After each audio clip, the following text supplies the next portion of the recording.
That's a real good question. We were researching what we could do with the homecoming concert before we went into this. That concert is a student fee that went into the ASAP budget, and it is completely under ASAP. I noticed the shirt, so you probably know all about that. ASCSU has no say whatsoever ASCSU, on how. we just don't have a say in it. And so that's why that's not on our campaign. You can't say, hey, we're going to promise you this concert, and yet have no say over it whatsoever. ASAP has complete control over that. Much like how you guys have complete control over the news, ASCSU can't tell you what to run. So we're gonna definitely talk to them and see if we can get more students on those boards and get more students involved in the decision-making processes there through kind of the nebulous way of getting students involved. But I think if we can get more students involved in the decision-making process at the beginning, then that's the best we can do as ASCSU. But they petitioned for a fee increase last year. I think it's about $1.75 that went into that. If SFRB, my understanding in discussions with Lance, the director of campus activities, if SFRB were to tell them, you could use this money in these other ways, then they could do that. But my understanding is it's going to be used in that way until someone tells them otherwise. Last year's SFRB approved that fee increase, and it's in the budget for this SFRB. I guess the question is how bad is it when they sold out every single one of the tickets within the first couple of days, when they had a line to the ticket box that would stretch all the way to Clark? What other event has ASAP put on that has had that kind of reaction? And so how good can you get an event that it benefits every single student?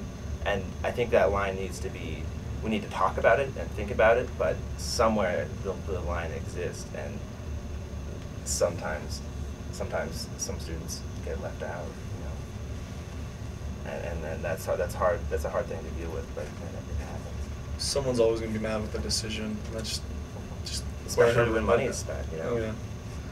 So it's unfortunate that a lot of people got that upset with it. There is talk about changing it maybe over to like a comedian or something that is more all-encompassing, and I think SFRB, at least I would be definitely in favor of that, bringing a big-name comedian where that encompasses more of the student population. So if it was asked of me, I would say that would probably be a good route. But I think establishing a good homecoming concert, I think it was a good idea. Honestly, I think bringing students together around one event is something very smart, because if students don't have one point to gather, then we're just kind of a bunch of people in an area. With that being said, there wasn't enough room. Like last year, how do you suppose that we get more of the students? Like you said, all the tickets were sold out, and then so people were upset. So people that did want to see the concert didn't get to see the concert. Kind of wake up earlier. That's a very good point. That's a very good point. People who are juniors could probably recall the Common concert. They actually had it outside, but the reason they moved it into Moby is because of all the noise violations they actually got. The university got. So there's you can have it outside, but then you risk the police getting upset.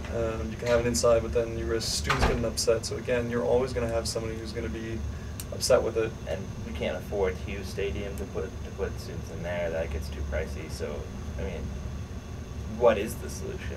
And I think that's more of something that ASAP needs to think about than ASCSU.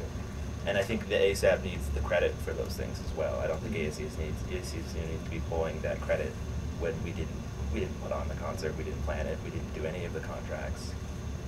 So I think they deserve credit there.